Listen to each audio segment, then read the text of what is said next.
ओम बृहस्पते अतियधर्यो अर्हाद्युमद्विभाति क्रतुमज्जनेषु यद्दीद यच्चवसर्त प्रजात तदस्मासु द्रविणं देहि चित्रम् इन्द्रमरुत्व इह पाहि सोमय्यताशार्याते अपि बस्सुतस्या तव प्रणीति तव शूरशर्मन्ना विवासन्ति कवयस्सु यज्ञाः ब्रह्मजज्ञानं प्रथमं पुरस्ताद्विसीमतः सुरुचो वेनावः सबुद्धिया उपमा अस्य विष्ठा सतश्च यो निवसतश्च विवः सुराचार्याय विद्महे सुरश्रेष्ठाय धीमहि तन्नो गुरुः प्रचोदयात्।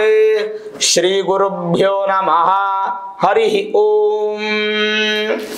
ಆತ್ಮೀಯ ಪ್ರಿಯ ಪ್ರೇಕ್ಷಕ ಪ್ರಭುಗಳೇ, ನಿಮ್ಮೆಲ್ಲರ ಜೀವನ ಸಂತುಷ್ಟದಾಯಕ ಸದಾ ಸನ್ಮಂಗಳದಾಯಕವಾಗಿರಲಿ ಅಂತ ನನ್ನ ಆರಾಧ್ಯ ದೇವಿ ಹೊರನಾಡು ಅನ್ನಪೂರ್ಣೇಶ್ವರಿಯ ಪಾದಗಳಿಗೆ ನಮಸ್ಕರಿಸ್ತಾ, ಪ್ರಿಯ ಪ್ರೇಕ್ಷಕ ಮಿತ್ರರೇ, ನಾಡಿನ ಸಮಸ್ತ ವೀಕ್ಷಕರಿಗೂ ಗುರು ಬದಲಾವಣೆ ಆಗ್ತಾ ಇರತಕ್ಕಂತಹ ಸಂದರ್ಭದಲ್ಲಿ ಆ ಭಗವಂತನ ಅನುಗ್ರಹ ಅನ್ನುವಂಥದ್ದು ನಿಮ್ಮ ಮೇಲೆ ಇರಲಿ ಅಂತ ಪ್ರಾರ್ಥನೆ ಮಾಡ್ತಾ, ದ್ವಾದಶ ರಾಶಿ ಗುರು ಗೋಚಾರ ಫಲ ದಿನಾಂಕ 14/5/2025 ರಾತ್ರಿ 15ನೇ ತಾರೀಕು ಮೇ ತಿಂಗಳು 2025ಕ್ಕೆ ಗುರು ತಮ್ಮ ಸ್ಥಾನವನ್ನ ಬದಲಾವಣೆ ಮಾಡ್ತಾ ಇದ್ದಾರೆ.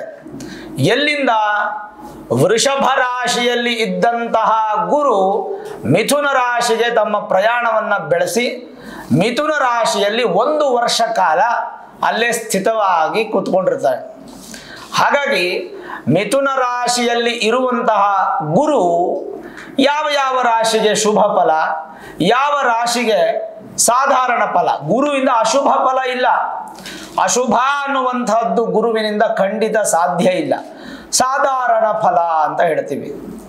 ಸಾಧ್ಯವಾದರೆ ಗುರುವಿಂದ ನಿಮಗೆ ಒಳ್ಳೇದಾಗತ್ತೆ ಹೊರತು ಕೆಟ್ಟದ್ದಂತೂ ಆಗೋದಿಲ್ಲ. ಅಕಸ್ಮಾತ್ ನಿಮ್ಮ ಮೂಲ ಜಾತಕದಲ್ಲಿ ಗುರು ಏನಾದರೂ ರಾಹುಯುಕ್ತನಾಗೋ ಅಥವಾ ಕೇತುಯುಕ್ತನಾಗೋ ಅಥವಾ ನೀಚ ಸ್ಥಾನದಲ್ಲೋ ಅಥವಾ ಶತ್ರುವಿನ ಮನೆಯಲ್ಲೋ ಅಥವಾ ಪಾಪಕರ್ತರಿ ಯೋಗದಲ್ಲೋ ಈ ರೀತಿಯಾದಂಥ ಸ್ಥಾನಗಳಲ್ಲಿ ಮೂಲ ಜಾತಕದಲ್ಲಿದ್ದಲ್ಲಿ ಮಾತ್ರ ಗುರುವಿನಿಂದ ಸ್ವಲ್ಪ ಅಶುಭ ಫಲಗಳನ್ನು ನಾವು ಕಾಣಬಹುದು. ಇದಕ್ಕೋಸ್ಕರ ನೀವು ನಿಮ್ಮ ಮೂಲ ಜಾತಕವನ್ನ ಒಮ್ಮೆ ನುರಿತ ಜ್ಯೋತಿಷ್ಯರಿಗೆ ತೋರಿಸ್ಕೊಂಡು ಗುರುವಿನ ಸ್ಥಾನ, ಅದರ ಪರ್ಸೆಂಟೇಜು, ಬಲಾಬಲಗಳನ್ನು ತಿಳ್ಕೊಂಡು ಬೇಕಾದರೆ ಗುರುಗೆ ಒಂದು ಸುಲಭ ಪರಿಹಾರಗಳನ್ನು ಮಾಡಿಕೊಳ್ಳೋದ್ರಿಂದ ಕೂಡ ನಿಮಗೆ ಗುರುವಿನ ಅನುಗ್ರಹ ಅನ್ನುವಂಥದ್ದು ಸಿಗುತ್ತೆ. ಹಾಗಾದರೆ 12 ರಾಶಿಗಳ ಗೋಚಾರ ಫಲ ಹೇಗಿದೆ ಒಂದೊಂದಾಗಿ ನೋಡೋಣ. ಮಿಥುನ ರಾಶಿ. ಮಿಥುನ ರಾಶಿಯವರಿಗೆ 1 ವರ್ಷದಿಂದ 2024 ಮೇ 5ನೇ ತಾರೀಕಿನಿಂದಲೂ ವ್ಯಯಗುರು, ನಷ್ಟಗುರು, ಹೌಸ್ ಆಫ್ ಲಾಸ್, ಕಂಟಿನ್ಯೂ ಆಗಿ ಲಾಸ್ ಅನ್ನ ನೋಡ್ಕೊಂಡ್ ಬಂದಂತ ವ್ಯಕ್ತಿಗಳು ನೀವು. ಅಂದ್ರೆ 0% ಬಲನೇ ಇರಲಿಲ್ಲ. ಈಗ ಗುರು ನಿಮ್ಮ ರಾಶಿಗೆ ಬರ್ತಾ ಇದ್ದಾರೆ. ಇದನ್ನ ಜನ್ಮ ಗುರು ಅಂತ ಕರಿತೀವಿ. ಓನ್ಲಿ 50% ಮಾತ್ರ ಆಕ್ಟಿವೇಟ್ ಆಗಿರ್ತಾರೆ. 100% ಫಲ ಸಿಗಲ್ಲ. 100% ಬೇಕು ಅಂದ್ರೆ ಇನ್ನು 1 ವರ್ಷ ಕಾಯ್ಬೇಕು ನೀವು. 2026 ಮೇ ಎಂಡ್ ಜೂನ್ಗೆ ನಿಮಗೆ 100% ಗುರುಬಲ ಬರುತ್ತೆ. ಈಗ ಗುರುಬಲ ಇಲ್ಲ, ಆದ್ರೆ 50% ಗುರು ನಿಮಗೆ ಫಲವನ್ನ ಕೊಡ್ತಾರೆ. ಏನೇನು ಹೇಳುತ್ತೆ?